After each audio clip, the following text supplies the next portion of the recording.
Scary telling.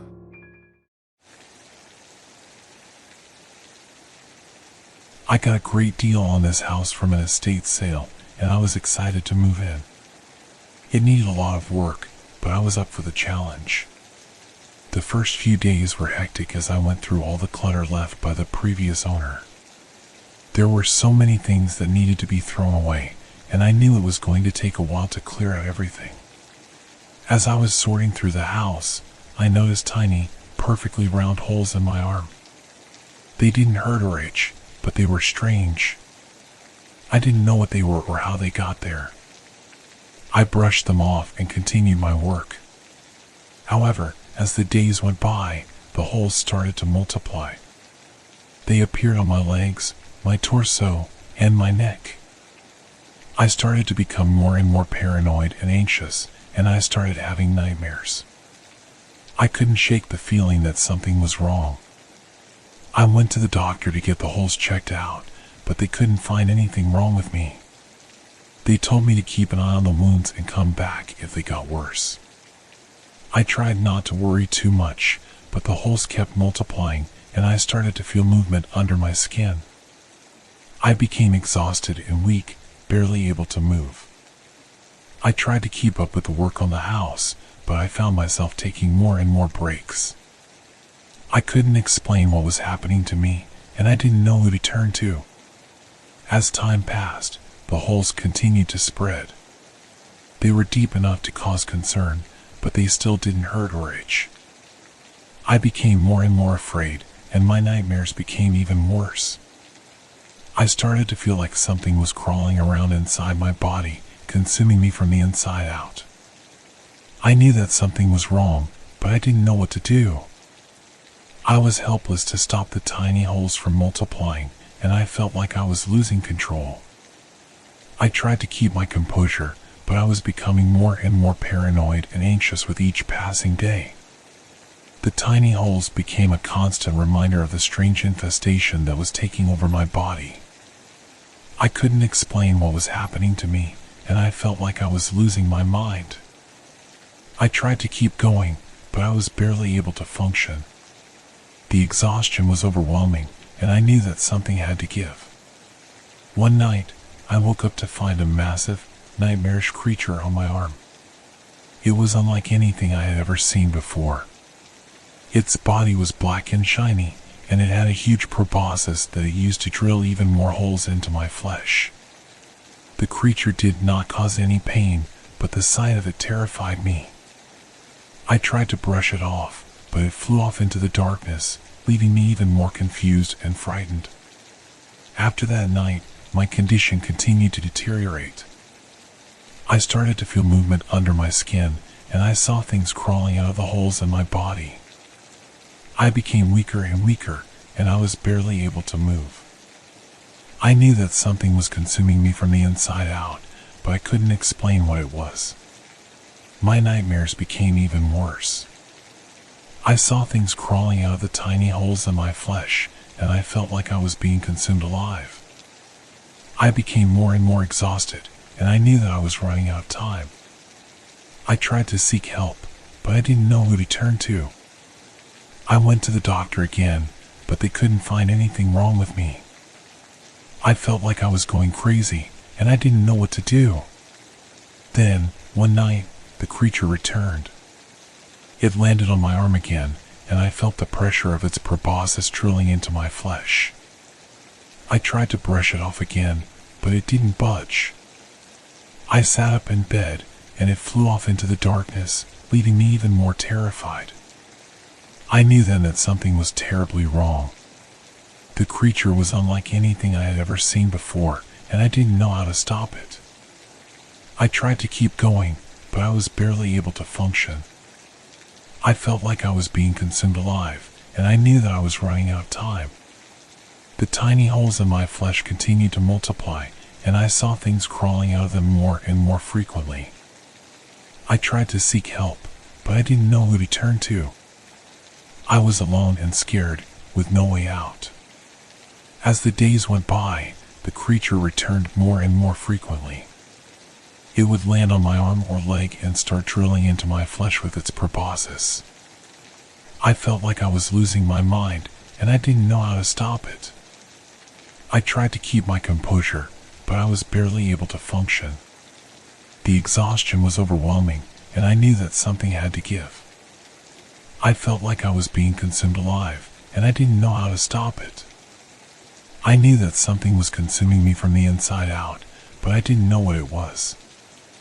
I was helpless to stop the tiny holes from multiplying, and the creature kept returning, drilling into my flesh with its proboscis. As time passed, I became weaker and weaker. I could barely move, and I felt like I was on the brink of death. I knew that I was running out of time, but I didn't know how to stop the infestation. I wrote a final entry in my journal, begging someone to burn down the house and destroy everything. I knew that it was the only way to stop the infestation from spreading. But it was too late for me. One night, I woke up to a swarm of tiny insects pouring in through the windows. They crawled over my body, cramming themselves into the tiny holes in my flesh. I was helpless to stop them, and I knew that it was only a matter of time before they consumed me completely. I felt like I was being consumed alive, and I knew that I was on the brink of death. The exhaustion was overwhelming, and I knew that I didn't have much time left. As the insects continued to crawl into the holes in my flesh, I felt my body grow weaker and weaker. I knew that it was only a matter of time before I died, consumed by the darkness that had taken over my body. The final image in my mind was of the swarm of creatures pouring out of the house and into the darkness. They were searching for their next victim, and I knew that they would find one soon. If you find this, please burn this place down to the ground. They're coming. I had always known Alex as the strange neighbor who kept to herself. She had a quiet demeanor, and I rarely saw her outside her house. But one day, she approached me while I was tending to my garden and invited me over to see her carnivorous plants. I was hesitant at first, but I didn't want to be rude, so I accepted her invitation. As she led me through her house, I couldn't help but feel a sense of unease. The house was dimly lit, and there were no pictures or decorations on the walls. The air was thick with an earthy, plant-like scent that made me feel nauseous. When we finally reached the room where her plants were kept, I was taken aback by their size and power. The room was filled with hundreds of them, all stacked on the floor and walls, with their jaws wide open, ready to snap shut at any moment. Alex went on to explain how her plants worked, how they could dissolve small animals and even pets. Her words made me sick to my stomach, and I couldn't help but feel horrified by the thought of these plants devouring innocent creatures. As she spoke, I couldn't help but feel that there was something off about her. Her tone was too casual, too nonchalant for such a gruesome topic. But I didn't want to offend her, so I tried my best to keep my composure and seem interested in her hobby. After a few more minutes, I felt relieved when she finally showed me the door. As I left her house, I couldn't help but feel a sense of dread. There was something about Alex and her plants that made me uneasy, and I knew that I would never look at her the same way again. A few weeks after my visit to Alex's house, I received a call from her. She sounded excited to talk to me and even asked if I wanted to come over and see her plants again. I was hesitant, but I didn't want to make her feel bad, so I agreed to go. As soon as I entered her house, I knew something was wrong. The air was thick with the same earthy, plant-like scent that I remembered from my last visit. But this time, there was a sense of urgency and tension in the air that made me feel uneasy. Alex led me to the same room as before, but this time, she locked the door behind us. I tried not to panic, but my heart rate increased as she revealed her true intentions. "You can't leave now," she said, with a twisted smile on her face. "You're my new plant food." I couldn't believe what I was hearing. I tried to reason with her, but she was beyond reason. As she approached me, I could feel the cold grip of fear taking hold of me. The room was filled with hundreds of carnivorous plants, their jaws open wide, ready to snap shut at any moment. Alex explained in detail how she had been using her plants to get rid of her enemies and feed her twisted desires. As I looked around the room, I realized that there was no escape in sight. The door was locked, and the windows were too high to reach. I felt trapped, surrounded by the dangerous and carnivorous plants. Alex went on to tell me how she had fed her plants with small animals and even pets. The more she spoke, the more I felt sick to my stomach. The thought of being trapped in a room with such monstrous plants was too much to bear. As she moved closer to me, I could feel my heart pounding in my chest. I knew that I had to find a way out before it was too late. As Alex moved closer, I tried to think of a way out. I knew that I had to act fast before it was too late. My eyes scanned the room for any possible escape routes, but everything seemed hopeless. Suddenly, I noticed a small window high up on the wall. It was my only chance of escape. Summoning all the courage I had left, I charged at the window and broke it open. As I climbed out of the window, I could feel the plants snapping shut behind me. I ran as fast as I could, not stopping until I was miles away from Alex's house. As I caught my breath, I realized the horrors that I had seen. Alex was a true monster, hiding in plain sight. Her twisted hobby of keeping carnivorous plants was nothing but a cover-up for her true intentions. I couldn't help but wonder how many other victims she had claimed with her sick hobby. The thought of her plants, still growing bigger and stronger with each new feeding, sent shivers down my spine. As I looked back at Alex's house, I knew that I would never forget the experience and that I would never be the same again. The horrors that I had seen were too much to bear, and I knew that I would always be haunted by the memory of those carnivorous plants. In the end, I realized that sometimes the most dangerous monsters are the ones that look the most innocent. I stumbled through the door of my apartment, barely able to move my legs. The numbness had spread from my mouth to my entire body. The cold yellow light of the dentist's office still burned in my eyes, making it difficult to see. I tried to make my way to my bed, but my legs gave out beneath me, and I collapsed to the floor. I gasped for air, trying to get control of my body. But it was like someone else was in control. I watched in horror as my arms twitched and spasmed, and I couldn't make them stop. I tried to speak, but my voice was nothing but a croak. Suddenly, I felt a sharp pain in my chest, and I knew that something was terribly wrong. Blood spilled from my mouth, and I realized that I was dying. I was alone in my apartment, and there was no one there to help me. I tried to reach for my phone, but my fingers wouldn't cooperate. They twitched and spasmed, and I dropped the phone with a clatter. The pain in my chest intensified, and I knew that I was running out of time. I lay there on the floor, struggling to breathe. Shapes moved in the shadows, but I couldn't make out what they were. It felt like something was inside me, twisting and turning, trying to break free. And then, suddenly, it was over. The pain subsided, and I lay there, gasping for breath. I was covered in blood, my clothes torn and ragged. I knew that something terrible had happened to me, but I didn't know what. As I lay there, my mind raced. Had I been poisoned? Was I having a heart attack? Or was something far more sinister at work? I tried to move, but my body wouldn't cooperate. It was like someone else was in control. Slowly, I managed to pull myself up, leaning against the wall for support. I stumbled my way to the bathroom, trying to see myself in the mirror. But my vision was blurred, and I couldn't make out my own face. I collapsed onto the floor, my heart racing. I was alone, dying, and there was nothing I could do to stop it. I screamed for help, but my voice was nothing but a whisper.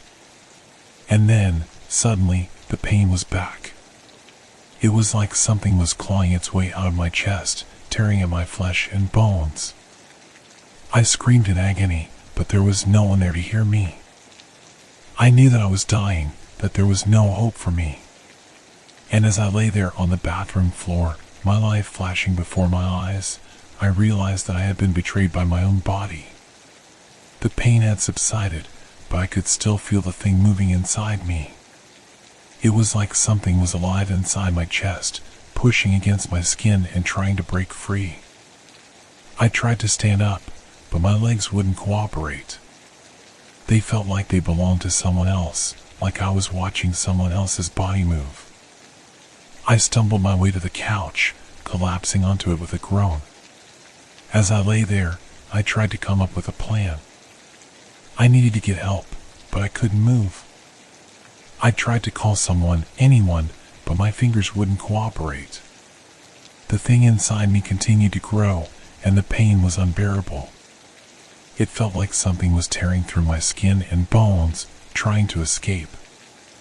I screamed in agony, but there was no one there to hear me.